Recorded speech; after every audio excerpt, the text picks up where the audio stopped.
Hello friends, welcome to ST மிளாக்ஸ். இன்றைக்கி நம்ம சேனலில் என்ன பார்க்க போகிறோன்னா, நல்ல ஒரு சூப்பரான சுவையான நம்ம புத்தாண்டுக்கு ஒரு சூப்பரான சுவையான கேக்கு தாங்க செய்ய போகிறோம். ரொம்ப ஈஸியாக நம்ம இந்த கேக்கு செஞ்சிடலாம். பிகினர்ஸாக இருந்தால் கூட இந்த கேக்கு இந்த மாதிரி செஞ்சால் இவ்வளோ ஒரு சூப்பராக வரும். நல்ல ஒரு சாஃப்டாக ஒரு சூப்பரான கேக்கு. இது எப்படி செய்யலான்னு பார்க்கலாம். அதுக்கு முன்னாடி அனைவருக்கும் இனிய புத்தாண்டு திருநாள் நல்வாழ்த்துக்கள். எல்லாரும் எல்லா வளமும் பெற எல்லா வல்ல இறைவனை வேண்டிக் கொள்கிறேன்.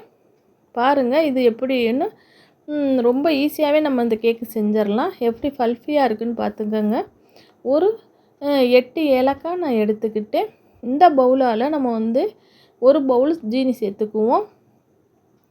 இந்த பவுல் ஃபுல்லாக சேர்த்துக்கோங்க.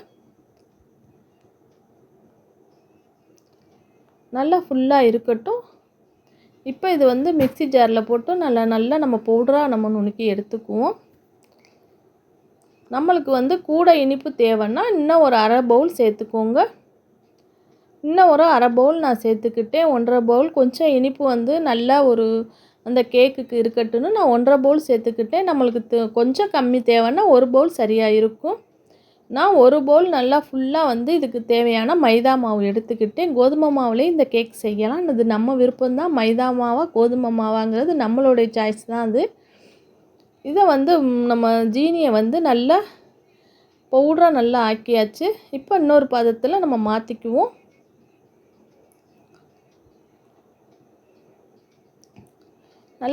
நல்ல நெய்ஸாக ஆயிடுச்சு. நெய்ஸாக அதை அடைச்சி எடுத்துக்கணும் நம்ம அந்த ஜீனியை.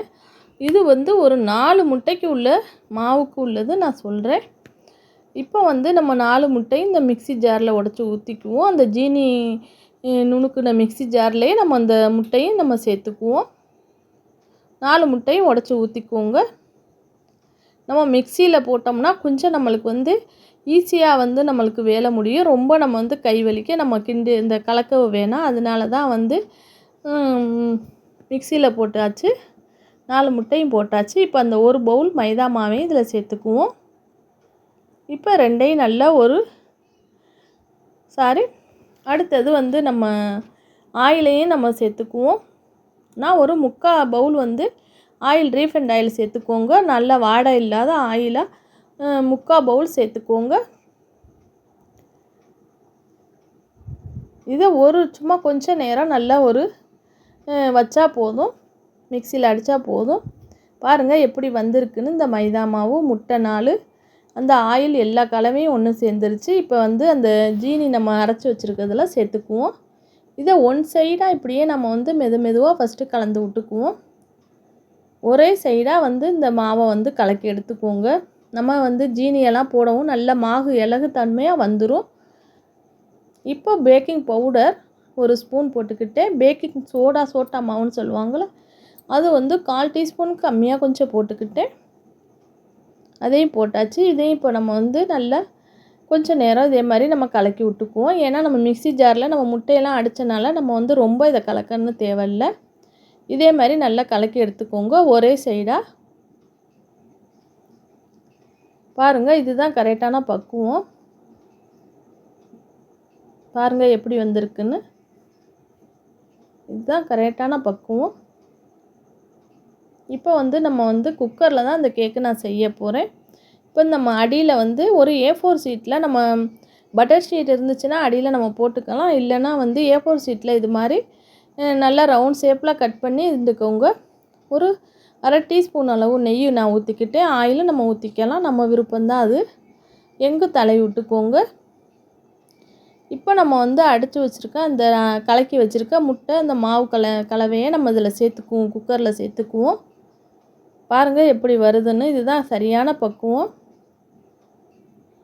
நம்ம வெண்ணிலா எசன்ஸ் இருந்தாலும் ஊற்றலாம், இல்லைன்னா நீங்கள் ஏலக்காய் சேர்த்துக்கோங்க. அதுவும் நம்ம விருப்பம்தான். அந்த ஏலக்காயோடைய விதைகள் தான் கருப்பாக தெரிகிறது. இந்த பபுள்ஸ் குட்டி குட்டி பபுள்ஸாக இருக்கும், அதெல்லாம் எடுத்து உடச்சி விட்டுக்கோங்க. இதே மாதிரி உடச்சி விட்டுங்கினீங்கன்னா அது உடஞ்சிரும் இந்த பபுள்ஸ் எல்லாம். இதே மாதிரி நம்ம நல்லா ஒரு 2-3 டைம் நல்லா அந்த குக்கரை நல்லா அடியில் வச்சு நல்லா தட்டி எடுத்துக்கோங்க. இதே மாதிரி தட்டி விட்டுக்கோங்க.